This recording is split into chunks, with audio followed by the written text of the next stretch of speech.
Inside the mind of the owner. Radio for small business. Connect, capitalize, go. It's radioforsmallbusiness.com. Thanks for tuning in. Your host, Eugene Rowe.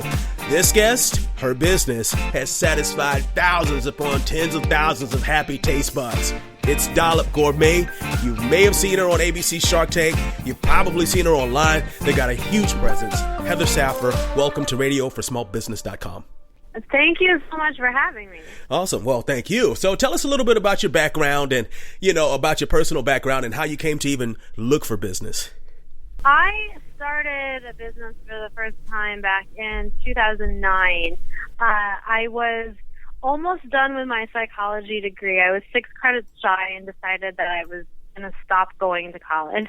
And I had so many jobs over the years before that. I didn't go to college until I was 21, so I had worked all kinds of odd jobs in my teens and in my early 20s. I had probably over 30 jobs, and oh my goodness. I realized I was a really terrible employee.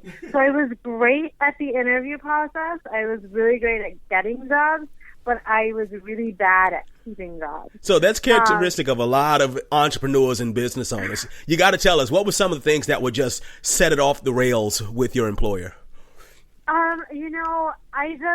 I didn't follow directions very well. Like, I had different ideas of how to do things, and I didn't abide by the rules very well. I always wanted to do it my way, or come in at a different time, or do something different.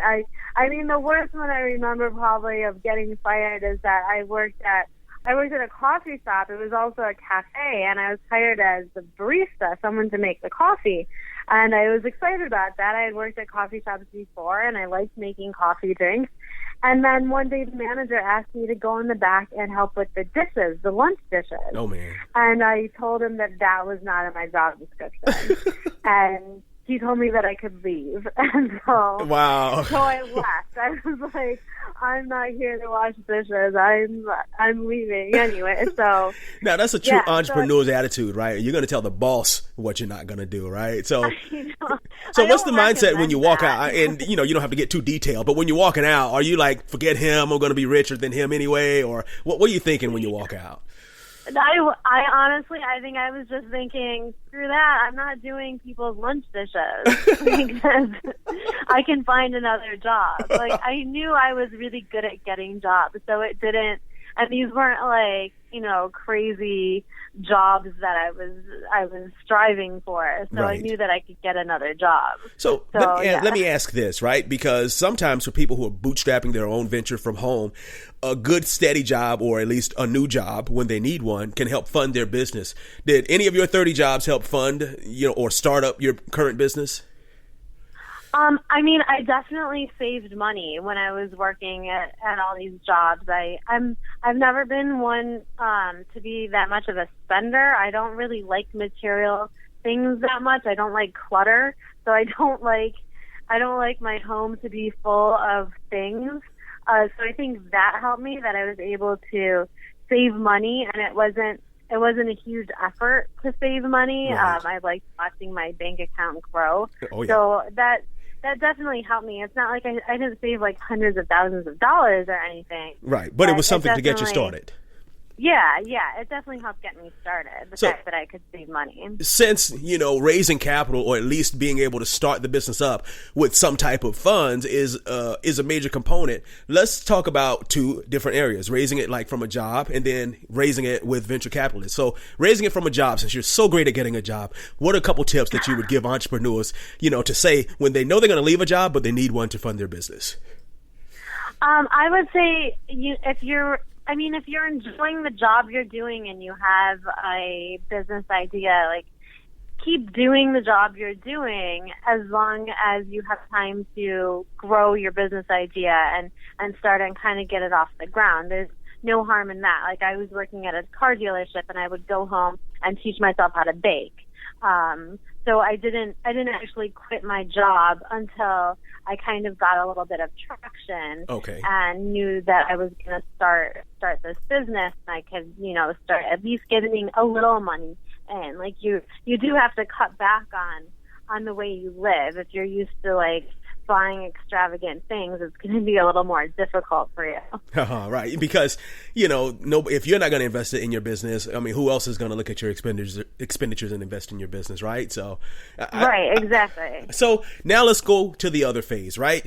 You eventually decide you want to raise some capital from some real entrepreneurs, some real investors, and you eventually end up on Shark Tank. Talk about the 3 months before you end up on national TV. What are you doing? What's the mindset that you're practicing? Well, the process of getting on Shark Tank is really difficult. So there's a ton of steps, and you never know when you're going to get cut along the way. You could get cut at any moment. So leading up to it, I was really focusing on continuing my business as though Shark Tank wasn't going to happen, because you couldn't bank on it. Oh, good idea.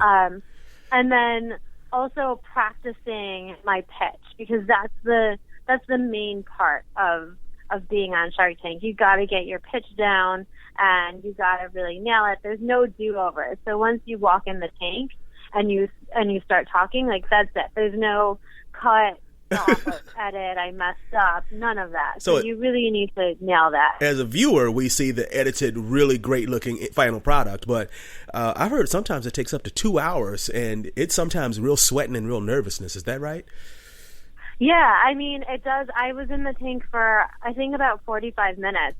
So it's definitely highly edited when you see it on TV. But as, when you're there filming, when they open those doors and you see the person walk down the hall, like, that's the start. That's the first time you see the sharks. There's no stopping and starting. There's none of that. Wow. So, you can't be like, oh, I messed up, can I start over? Like, you can't do that. Not gonna happen. And then once you walk out, that's the end of it. So that part is all real. They just edit down what happens in the middle, but it's all kind of real time. So when you said you were practicing your pitch, right? What types of things were you specifically targeting, and what types of things may you have said, if this comes up, we'll wing it? A lot of it, honestly. To be honest, I was so focused on that beginning pitch part that you have to memorize, because I have a terrible memory. I can't remember anything. So that was the terrifying part to me, the fact that I had to remember this pitch. And like I said, there's no, oh, oops, I messed up, can I start over? So I was focused on memorizing the pitch and not forgetting anything.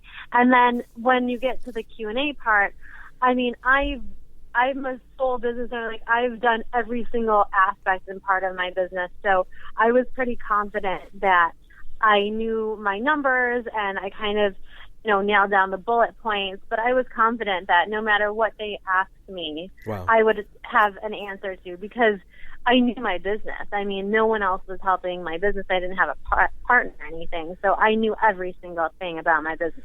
So I was confident about that. So it sounds like just talking to you, and just in case you're just tuning in, we're talking to Heather Saffer, owner of Dollop Gourmet. You've seen her on national media, ABC's Shark Tank. We've been talking about everything from her personal background to startup in business and raising capital. Heather, now you're on the carpet, and it seems like, just talking to you, that they didn't shake you. Was it a smooth process for you, or did you really kind of get aggressive with them? It was pretty smooth. I mean, if you watch it, and when I watched it, it appeared smoother than it felt internally, but but it was pretty smooth. I mean, they didn't shake me with the questions that they asked. I knew my numbers. I knew the answers. So it went as well as I could have hoped it would go. Gotcha. So when it comes to Dollop Gourmet, let's talk about some products, because I'm on the website literally right now scrolling. Tell me about some of this yummy deliciousness that I see on the site.